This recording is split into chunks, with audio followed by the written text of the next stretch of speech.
Une fois n'est pas coutume, comme tous les mois, je reviens vers toi pour te faire le bilan de Stephen, de ce que j'ai pu gagner, d'où j'en suis dans mes gains en 2024, et on va attaquer de suite car il y a beaucoup de choses à raconter, car il s'est passé énormément d'événements sur le mois d'avril. Donc pour commencer, je te représente ma basket principale dans l'application, donc c'est une Walker Epic. Je joue avec elle le GMT et la Luck. Bon, comme tu le sais, aujourd'hui, les Mystery Box ne sont pas forcément rentables, donc je ne les ouvre pas. Et je prépare également un semi-marathon, donc j'ai une autre paire secondaire que j'équipe également avec des gemmes confort. Ça me permet de jouer le GMT avec cette runner que je trouve magnifique. Pour te l'avouer, j'aimerais bien tenter, mais c'est beaucoup trop risqué, donc je le ferai sûrement pas et c'est trop cher, de monter cette runner en épique. Entraîneur, ce serait l'idéal, mais bon, ça coûte beaucoup trop d'argent et comme tu le vois, les stats sont vraiment pas bonnes. C'est presque les stats d'une super uncommon, mais l'announcement s'était mal passé comme je te l'avais présenté. Donc moi sur Stephen, j'ai pas beaucoup d'assets finalement, parce que j'ai 20 énergies avec le minimum de chaussures. J'ai mon épique qui me donne 3 énergies supplémentaires, ma rare qui m'en donne 2, et après ce sont que des unco qui me permettent d'aller chercher les 20 énergies grâce au point bonus. Je stack un tout petit peu de gemmes, j'ai 10 gemmes de luck qui traînent et j'ai un petit peu plus de gemmes de résilience en attendant la nouvelle utilité. Donc comme évoqué dans l'introduction de la vidéo, j'utilise ma paire principale et ma runner secondaire avec la préparation de mon semi-marathon pour gagner du GMT.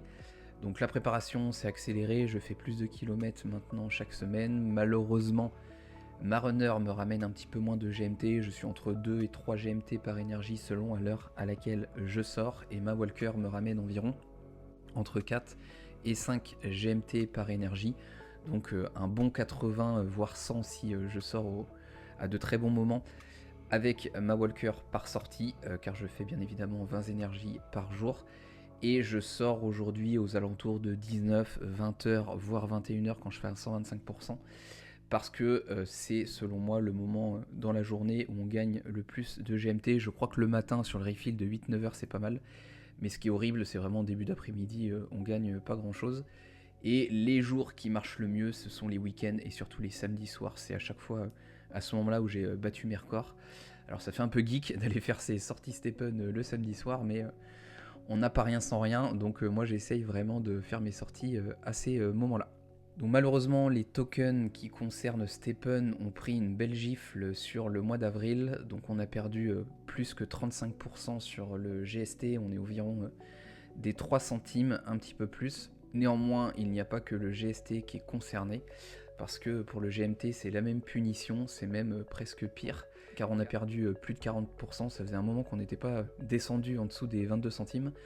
Donc ça fait un peu mal, surtout que moi je swap tous mes GMT en Solana, et on le verra juste après, mais le Solana n'a perdu entre guillemets que 34%, sauf que on a quand même 6 points de différence entre le GMT et le Solana, donc moi dans mon DCA je perds 6 points, parce que le GMT a baissé plus rapidement que le Solana. Donc là où je me rassure un petit peu, c'est que les tokens ont tous baissé un petit peu de la même manière en même temps, donc si on fait des swaps on n'est pas forcément trop concerné, du moins si on fait des swaps en Solana, bon si on fait des swaps en USDC, c'est un petit peu plus compliqué.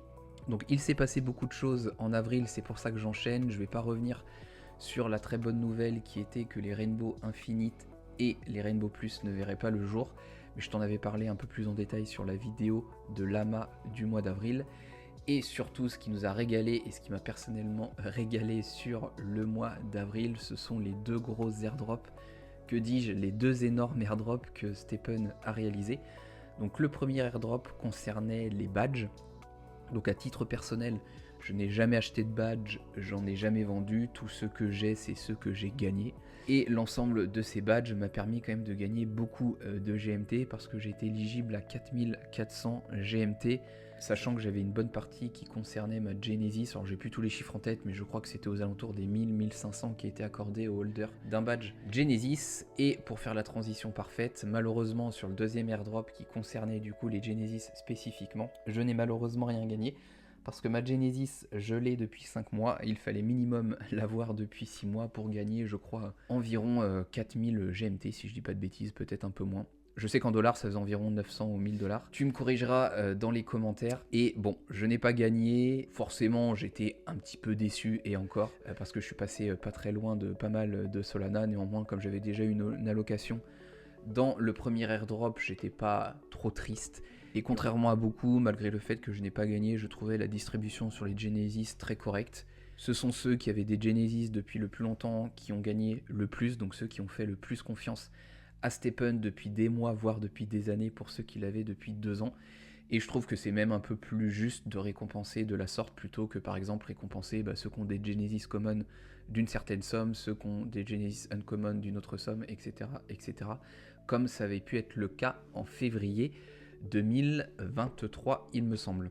Donc ensuite, on va passer à l'ouverture des Mystery Box. Il y avait l'événement de Pâques tout début avril, donc malheureusement, moi je n'ai eu que 2 Mystery Box concernés par l'événement. Donc comment avoir une Mystery Box de concerné? En fait, quand tu jouais une Mystery Box, si tu avais un tout petit œuf de Pâques juste à côté, la Mystery Box ne te coûtait que 5 GST à ouvrir, et comme à l'intérieur tu avais du confort, tu étais en profit, et en gros profit en plus.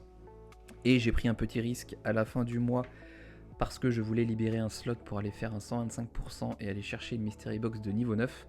J'ai ouvert une Mystery Box de niveau 7 et elle a été rentable parce que j'ai eu 3 gemmes de niveau 2 de confort. Donc une fois encore le tableau récapitulatif, beaucoup de rouge, donc forcément beaucoup de GMT gagnés. Et en plus, bon, j'ai arrondi à 1 le coût d'ouverture, mais on n'était même pas à 1. On était, je crois, à 0,7 GMT pour ouvrir une Mystery Box pendant l'événement de Pâques. Donc c'était un top événement parce qu'il était rentable, il était ouvert et abordable à tous. Donc encore pas grand chose à dire sur le mois d'avril pour STEPN. Donc de mon côté, comme je te le disais, j'ai gagné un petit peu moins en GMT avec mes sorties parce que j'ai plus utilisé ma Genesis Runner qui me ramène un petit peu moins de GMT. Donc j'ai gagné 1200 quasiment contre 1500 le mois dernier. Par contre, au niveau des Mystery Box, j'étais beaucoup plus rentable parce que j'en ai gagné 500 alors que le mois dernier, j'en avais perdu 600. Et le truc game changer, c'est forcément l'airdrop qui m'a permis d'aller chercher 4400 GMT, donc c'est colossal. Étant donné que je gagne environ 4 à 500 GMT par semaine, c'est quasiment 10 semaines de gains d'un coup, donc 2 mois et demi de gagner. Et ça me fait un total pour le mois du coup d'un peu plus de 6000 GMT. À l'heure où j'enregistre, les 6000 GMT valent 1384 USDC. Et avec le DCA que j'ai réalise tout le mois, j'ai pu gagner en tout 10,2 Solana que je fais ensuite travailler, mais on le verra dans la conclusion de cette vidéo. Donc pour l'année 2024, pour l'instant, on est à plus 20 sols sur l'année, donc quasiment 5 sols par mois, soit un peu plus de 1 sol par semaine.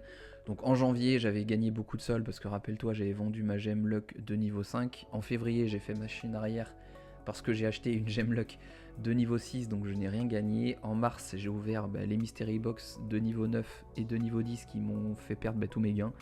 J'ai perdu plus de 3 sols dans l'affaire, j'étais un peu trop gourmand.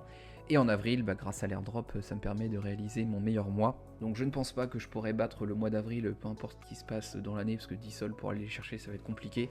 Sachant que si on prend le ratio que je viens de t'évoquer, on est plutôt à 4-5 sols par mois, ce qui est déjà énorme. Et donc pour conclure cette vidéo, je te reparle de Jupiter, parce que pour moi c'est important afin de faire travailler tes sols et espérer l'airdrop. Donc moi je swap toutes les semaines, tous les dimanches, mes GMT en Solana. Enfin je les swap pas directement, je mets en place un DCA quotidien jusqu'à la fin du mois. Donc là tu vois, c'est tout l'historique de tous mes DCA.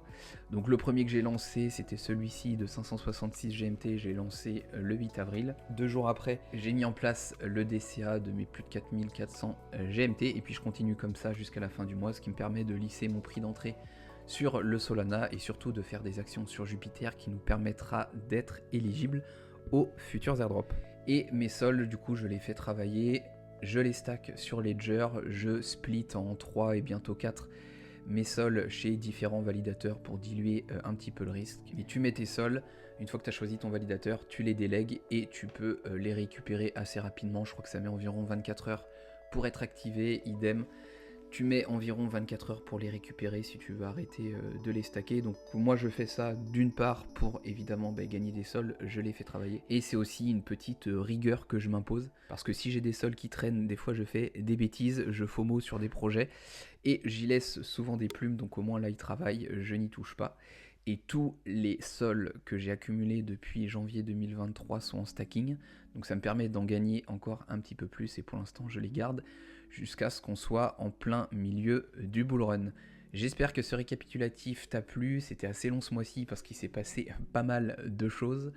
Normalement, une mise à jour est prévue à la moitié de l'année, donc je pense qu'il ne se passera pas grand-chose au mois de mai, peut-être pas grand-chose au mois de juin, et puis on espère que cet été, une mise à jour nous permette de rejouer les Mystery Box pour amener un aspect ludique dans l'application. Je te souhaite de très bonnes sorties Stephen, on se dit à la prochaine, ciao.